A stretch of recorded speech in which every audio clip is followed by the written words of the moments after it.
Everyone, welcome back to my channel. तो अभी मैं जा रहा हूँ हीरो के सर्विस सेंटर। घर से एक्चुअली मैं वीडियो स्टार्ट करके ही निकला था, देन रास्ते में मुझे कैमरे का साउंड आया स्विच ऑफ होने का, तो मुझे याद आया कि मैंने वीडियो रिकॉर्ड करना ही स्टार्ट नहीं किया है। खैर, हम सर्विस सेंटर इसलिए जा रहे हैं क्योंकि हमारी एक्सट्रीम में आ चुका है बैटरी का इश्यू। मैंने इसकी कंप्लेंट डाली थी, तो उन्होंने जो है इस बाइक की बैटरी अपने पास रख ली थी और सर्विस बैटरी इसमें लगा के मुझे दे दी थी।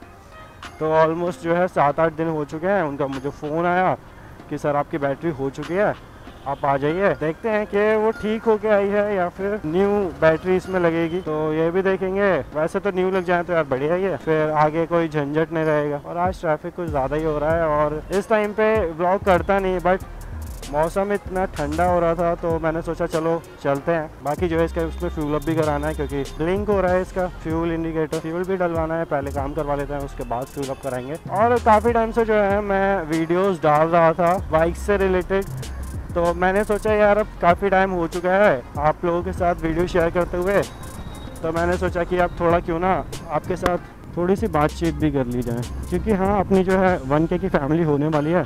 और आपको मेरी वीडियोस कैसी लग रही हैं मुझे कमेंट सेक्शन में ज़रूर बताइए। अगर कोई इम्प्रूवमेंट करनी है वॉइस में या फिर वीडियो क्वालिटी में, तो वो भी मुझे सजेस्ट ज़रूर कीजिए, क्योंकि आप ही लोग हैं मेरे व्यूअर्स और आप ही मुझे बताएंगे कि क्या इम्प्रूवमेंट और करनी चाहिए। बाकी मैं तो अपनी तरफ से सारी कोशिश करता रहूँगा आपके लिए बेहतर से बेहतर कंटेंट ला सकूँ। और कुछ नए नए एक्सपेरिमेंट अभी मैं आने वाले टाइम में करने वाला हूँ, तो देखूँगा कि आपको वो कंटेंट कैसा लगेगा। तो ये बराबर में आ चुकी है हीरो की एजेंसी, देखते हैं यहाँ पे कैसा रहता है।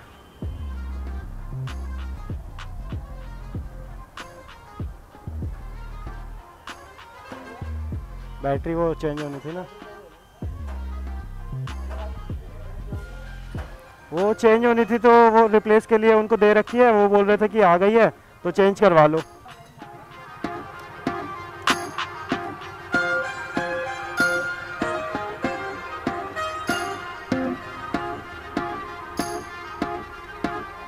तो देखते हैं अभी थोड़ी देर में बैटरी जो है चेंज हो जाएगी और उसके बाद देखते हैं अभी क्या सीन होता है।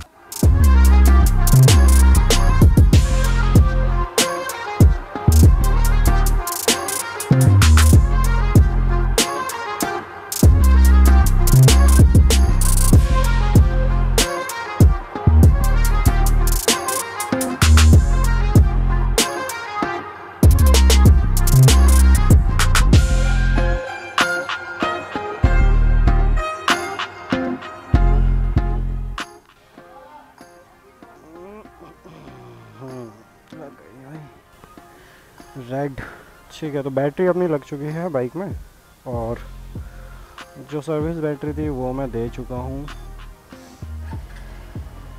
स्टाफ मुझे यहाँ का काफ़ी बढ़िया लगता है, बहुत प्यार से आपका काम हो जाएगा। ठीक है, बिल नहीं दिया था, रिप्लेसमेंट में थी, बिल तो नहीं दिया उन्होंने, पूछ लो आप। बैटरी हाँ उनके पास।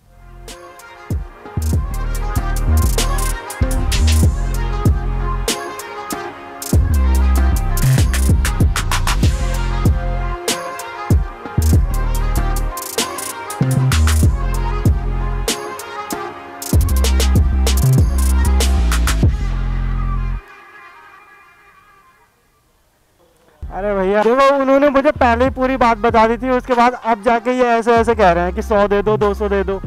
पहले उन्होंने मुझसे खुद कहा कि अगर आपकी बैटरी ठीक होके आएगी तो आपको 30 रुपये देने पड़ेंगे। हाँ, फिर उसके बाद बोले कि और अगर आपकी नहीं आएगी तब तो कोई बात ही नहीं है। और हाँ, और उसके बाद अब जब बैटरी नहीं आ गई तो कह रहे हैं कि आप 100 रुपये दो। तो यार ये तो कोई बात थोड़ी हुई। वो एक्चुअली बैटरी चेंज हुई थी ना, तो वो कह रहे थे कि उस टाइम कह रहे थे कि अगर आपकी बैटरी रिप्लेस हो गई तो आपको 30 रुपीज़ देने पड़ेंगे, और अगर नहीं आ गए तो कोई बात ही नहीं है। और अगर फिर अब जब फोन आया तो वो कह रहे कि आपको 100 रुपीज़ देने पड़ेंगे, आपके वो हो गए। और वो तो नहीं लगे ना तो कोई बात ही खत्म हो गई जी। ठीक है भैया, दो चीज़ें हुई अंदर कि एक तो पता चला मुझे कि जो जहाँ से मैं फ्यूल डलवा रहा हूँ मेरे घर के पास जो पेट्रोल पंप था, तो इन्होंने बोला कि वो जो फ्यूल डाल रहा है वो कच्चा फ्यूल है इसमें आधा।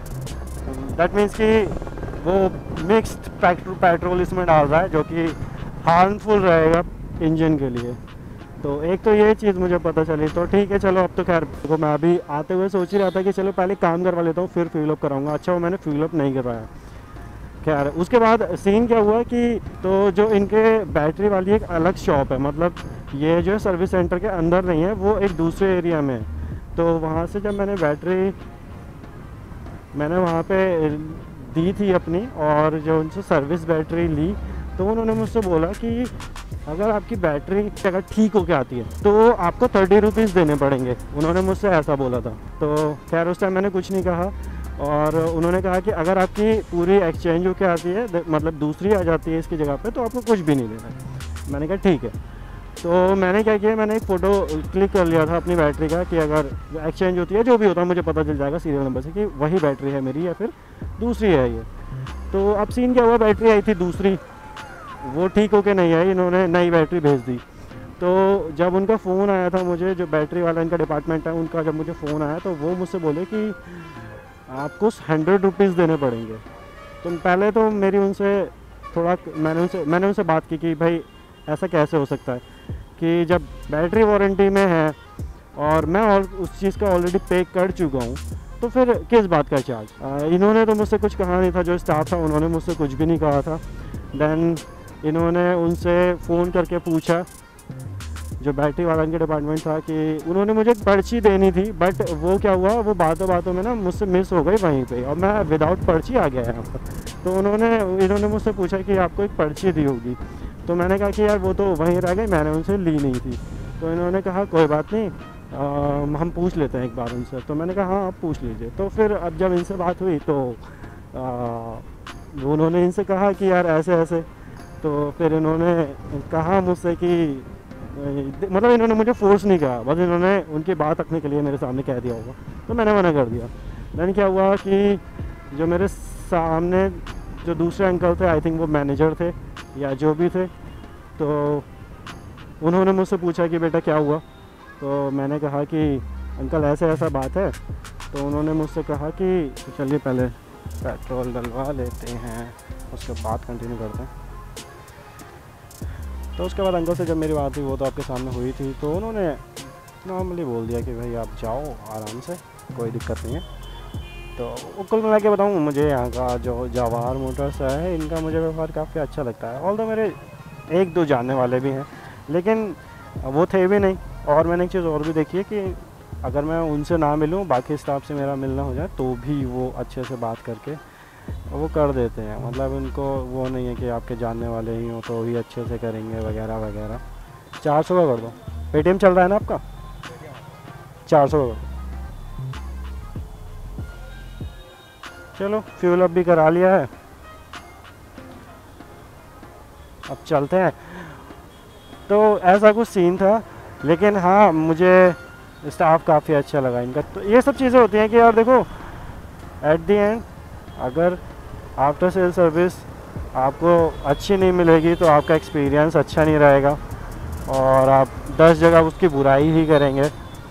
तो आफ्टर सेल सर्विस भी अच्छी होना बहुत ज़रूरी फैक्टर है।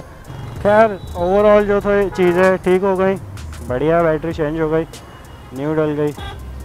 तो आई होप आपको ये वीडियो पसंद आई होगी। अगर पसंद आई तो प्लीज़ इसे लाइक कीजिए एंड शेयर कीजिए। और अगर आपको हीरो एक्सट्रीम 160R से रिलेटेड कोई भी इन्फॉर्मेशन चाहिए या कोई भी ब्लॉग चाहिए, आप मुझे कमेंट सेक्शन में बता सकते हैं। तब तक के लिए मिलते हैं मेरी नेक्स्ट वीडियो में। Thanks for watching.